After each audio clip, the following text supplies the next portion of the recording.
मुबारक हो उनको जो हमेशा कहते थे कि क्या बोलते हैं, मुजफ्फरपुर को एक बड़ी नामचीन हस्ती बनाना है, हर चीज करना है। यहाँ से एयरपोर्ट भी चला गया, यहाँ से एम्स भी चला गया, सब चीज से सुयोग्य थे मुजफ्फरपुर। लेकिन आज दरभंगा को जाके सभी लोग यहीं के माननीय केंद्रीय मंत्री हैं, कईयों लोग यहीं से उपस्थित हैं। जाके बैठ के दरभंगा में ताली बजाइए, हम यही कह सकते हैं। और हमारे प्रत्याशी ग्रेजुएट हैं, एक शिक्षक हैं। आपके प्रत्याशी क्या है?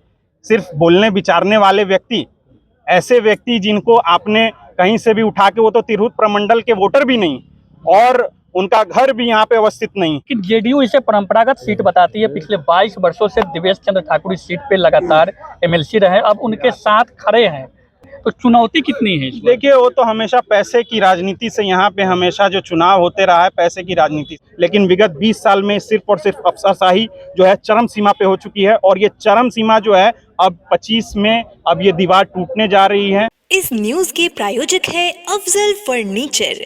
तिरहुत निर्वाचन क्षेत्र से राजद के प्रत्याशी गोपी किशन का नामांकन समारोह हुआ है, जिसमें नेता प्रतिपक्ष और पूर्व उप मुख्यमंत्री तेजस्वी यादव का आगमन भी हुआ है। और एक तरफ एनडीए के द्वारा लगातार हमला यह किया जा रहा है कि 9वीं फेल ग्रेजुएशन के कैंडिडेट को देते हैं और जिताने की दम भरते हैं। अमर पासवान जी है बोचाहा विधायक, कैसे देखते हैं? एनडीए के प्रत्याशी का नामांकन हुआ, जेडीयू एमएलसी ने इस बात को कहा है कि 9वीं फेल जो है ग्रेजुएशन को कैंडिडेट दे रहे हैं। देखिए, 9वीं फेल आप बोल रहे हैं, और आपको उन्होंने जितना 17 महीनों में काम किया उतना तो उन्होंने 20 साल में भी काम नहीं किया होगा।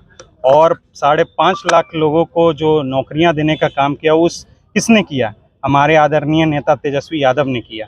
आज उन्हें एक छल से उनके साथ जुड़ाव किया गया और एक छल के साथ उनसे हट भी गए।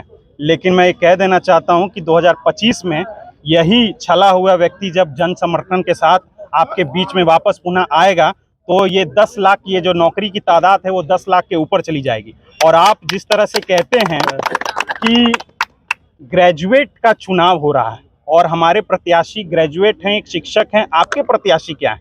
सिर्फ बोलने विचारने वाले व्यक्ति, ऐसे व्यक्ति जिनको आपने कहीं से भी उठा के, वो तो तिरहुत प्रमंडल के वोटर भी नहीं और उनका घर भी यहाँ पे अवस्थित नहीं। लेकिन हमारे प्रत्याशी जो हैं शिक्षित व्यक्ति हैं और समाज के बीच में शिक्षा वितरण करने का काम करते हैं, समाज को शिक्षित करने का काम करते हैं। लेकिन आप ऐसे व्यक्तित्व पे कटाक्ष करना कहीं से उचित बात नहीं।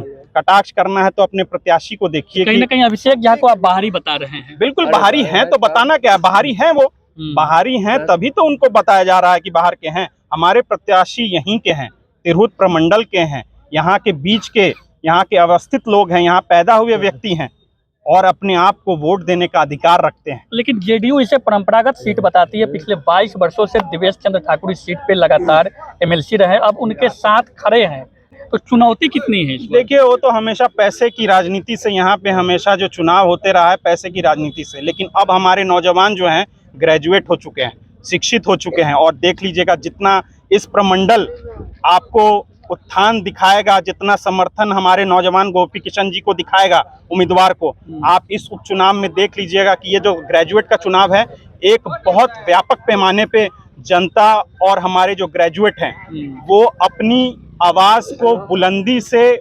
सामाजिक पटल पे रखने का काम करने वाले लोग को चुनने का काम करने जा रहे हैं। गोपी किशन जी को चुनने का काम कर रहे हैं, सदन में ऐसे व्यक्तित्व को चुनने का काम कर रहे हैं कि जो हमारे बीच का, हमारे चीज़ों के बारे में वो बता सके। चाहे आपको प्रमाण पत्र में मिलने वाली देरी हो, बेरोजगारी के मुद्दे हों, आर्थिक तंगी हो, ये हमारा कैंडिडेट जो है बिल्कुल उन सब चीज़ों में समर्थक है। और जो जनता की आवाज़ है वो हमारे सामाजिक पटल पे पहुंचाने का काम लेकिन जो एनडीए के कैंडिडेट है, उन्होंने कहा है इस बात को कि जो हम चुनाव में जब आए हैं कैंडिडेट बनकर, हमारी कोई राजनीतिक विरासत नहीं है। और आपके प्रत्याशी पे सीधा उन्होंने हमला बोला है कि एक राजनीतिक घराने से, परिवार से ताल्लुक रखने वाले को टिकट मिला है।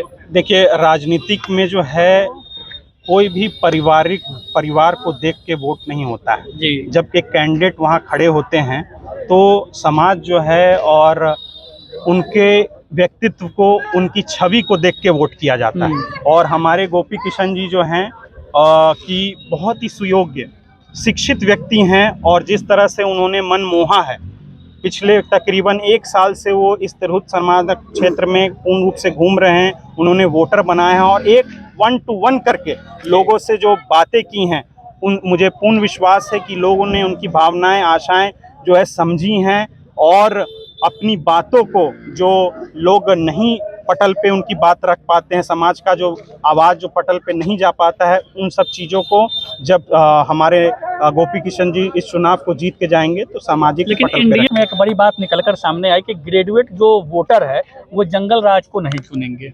देखिए, हमारे लोग जो हैं वो पूर्ण रूप से शिक्षित लोग हैं। अब आपकी बातों को नहीं सुनेंगे या चुनेंगे। जी, पिछले 20 सालों से जिस तरह से आप देख लीजिए, बेरोजगारी और जिस तरह से जो कार्यकर्ता थे, जो हमारे आज उन्हीं के कार्यकर्ता जो है ब्लॉक और सीमाओं के ऊपर क्यों नहीं जा पाते हैं। देखते हैं कि भाई भ्रष्टाचार की तो यहाँ खुली पुल हो गई है, पुल खुल चुकी है। हम लोग जब शिकायत करने के अपर अधिकारी को जाते हैं या मंत्रीगण को जाते हैं, वो सिर्फ और सिर्फ आश्वासन देना जानते हैं, लेकिन कोई नहीं। जब लालू जी का राज था तो यहाँ छोटा से छोटा कार्यकर्ता ब्लॉक पे हो, चाहे किसी भी अधिकारी के पास निडरता के साथ जाता था और अपनी बात रखता था तो उसकी बातें सुनी जाती थी। लेकिन विगत 20 साल में सिर्फ और सिर्फ अफसरशाही जो है चरम सीमा पे हो चुकी है और ये चरम सीमा जो है अब 25 में अब ये दीवार टूटने जा रही है। चाहे हमारे कार्यकर्ता हों, चाहे अगले पार्टी के कार्यकर्ता हों, वो देख लीजिएगा कि ये जो दूरियां हैं वो मिटने वाली हैं और 2025 में जो है ये अफसरशाही की सरकार जो है चल अमर जी, आज प्रधानमंत्री नरेंद्र मोदी का आगमन दरभंगा में हुआ है। एयरपोर्ट के बाद अब एम्स का उनको सौगात मिल रहा है दरभंगा को। बड़ी संख्या में मुजफ्फरपुर से भी लोग गए हैं, कैसे देख रहे हैं? मुबारक हो उनको, जो हमेशा कहते थे कि क्या बोलते हैं, मुजफ्फरपुर को एक बड़ी नामचीन हस्ती बनाना है, हर चीज़ करना है। यहाँ से एयरपोर्ट भी चला गया, यहाँ से एम्स भी चला गया। जाके बैठ के दरभंगा में ताली बजाइए, हम यही कह सकते हैं। सब चीज़ से सुयोग्य थे मुजफ्फरपुर, लेकिन आज दरभंगा को जाके सभी लोग, यहीं के माननीय केंद्रीय मंत्री हैं, कईयों लोग यहीं से उपस्थित हैं, लेकिन जाके वहाँ ताली बजाएंगे। और हमारे मुजफ्फरपुर की जनता जो है विगत इतने सालों से 25-30 साल से जब यहाँ पे आपका मेडिकल कॉलेज है, SKMCH यहाँ पे खुला हुआ है, तकरीबन इतने सालों से 6-7 जिलाओं को संभाले हुए, यहाँ तक कि नेपाल के बॉर्डर के लोग को भी यहाँ पे उनके मरीजों को यहाँ संभालने का काम करती है। सबसे पहला ज़रूरत तो मुजफ्फरपुर को था, लेकिन आपने एक ऐसा काम किया है कि अपने लोगों को बढ़ाने के लिए, अपने नेताओं को आगे बढ़ाने के लिए आपने दरभंगा में आज खुला दिया है। लेकिन हम चाहेंगे कि मुजफ्फरपुर में एम्स का दर्जा मिले, SKMCH को यहाँ पे एयरपोर्ट का दर्जा मिले, क्योंकि मुजफ्फरपुर जो है आर्थिक राजधानी है पूरे प्रदेश की, और चाहेंगे कि यहाँ पे पूर्ण रूपेण जो सुविधाएं हैं यहाँ व्यापक तौर पे यहाँ पे मिलनी चाहिए। 4 सीटों पे उपचुनाव आज हो रही है, क्या लग रहा है, क्या परिणाम सामने आएंगे? बिल्कुल परिणाम सामने है, जन समर्थन है पूर्ण रूप से। महागठबंधन को आपको चारों के चारों सीटें मिलने जा रही है, और खासकर आपका ये जो उपचुनाव तिरहुत का भी है, इसमें भी आज जन सैलाब ने ये बता दिया है कि किस तरह से ये पांचों के पांचों सीट जो बिहार में होने जा रहे हैं, ये इस उपचुनाव पे सारी की सारी सीटें महागठबंधन को आएंगी। चलिए, तो अमर पासवान बोचाहा के विधायक थे, साथ में बातचीत हुई कि गोपी किशन जो राजद के उम्मीदवार है उनका नामांकन समारोह था, साथ ही प्रधानमंत्री नरेंद्र मोदी का आगमन दरभंगा में हुआ है, उस पर भी इन्होंने खुलकर अपनी प्रतिक्रिया दी है। बातचीत कैसी लगी कमेंट करके बताइए। तब तक दीजिए इजाजत, धन्यवाद। शादी का फर्नीचर सेट 34,500 से स्टार्ट। AFZ फर्नीचर के ऑफिशियल यूट्यूब चैनल पर विजिट करिए विशेष जानकारी के लिए और परचेज करिए बिहार के सबसे बड़े शोरूम से।